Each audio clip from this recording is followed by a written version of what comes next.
Josh, what did you like most about Ian Kennedy to the point that you've traded for him twice now?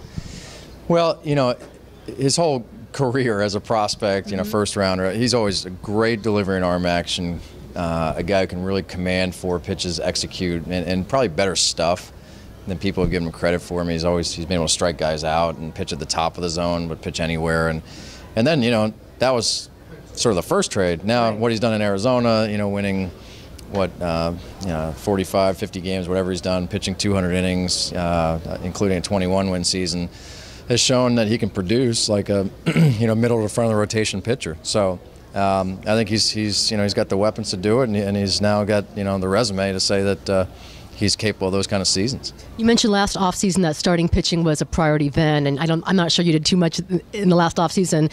Is this the type of pitcher that you were envisioning, and do you expect more moves to come during the season or more so about the offseason? Well, I think we'll keep looking at it in the offseason. Part of in the offseason we did obviously re-sign Marquis, and he pitched well, and acquired Tyson Ross, so we think he's doing well.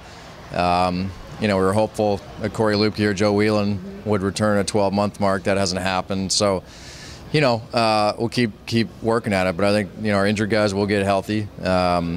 Our young pitchers, we have a lot in AA and AAA. We'll continue to push forward. And now with, going into the offseason with a Kennedy and a Stoltz and a Cashner and a Ross and others, we're starting to build up depth and quality. Do you see Ian Kennedy as a #1 starter? He's pitched like it. I think guys who have multiple 200-inning seasons with 15 or more wins, it's not a long list, and he's done that 2 of the last 3 years. How tough to trade Joe Thatcher, and did you get a lot of calls on him and Luke Gregerson equally? Got a lot of calls on those guys. I think a lot of our players, they sort of would tell the other GM, like, this is how we value them. If you value them more than that, let us know. But it's a funny thing. We bring most of our roster back next year now. We've added Ian Kennedy. And we don't think we're that far away. We've had stretches of winning. The last 180 games or whatever, we're over 500. This team can win. We just need to keep improving it and keep going with it. So we weren't in a big hurry to tear it apart. All right, 2 of the biggest brawls this season in baseball have involved Carlos Quentin and Ian Kennedy with the Dodgers. What does this do to your rivalry with LA? I would think it heightens it a little bit. There's always been a rivalry. I think the events of this season escalated some, but they're obviously winning, and I think that's still the focus when you're on the field, is to win the game. And but a rivalry is a good thing. Obviously, when we play them, we hope to beat them, and the Diamond Ian's been a part of a team that's played them well, and we played the Dodgers pretty well this year. So it'll be a good competitive games when we play them.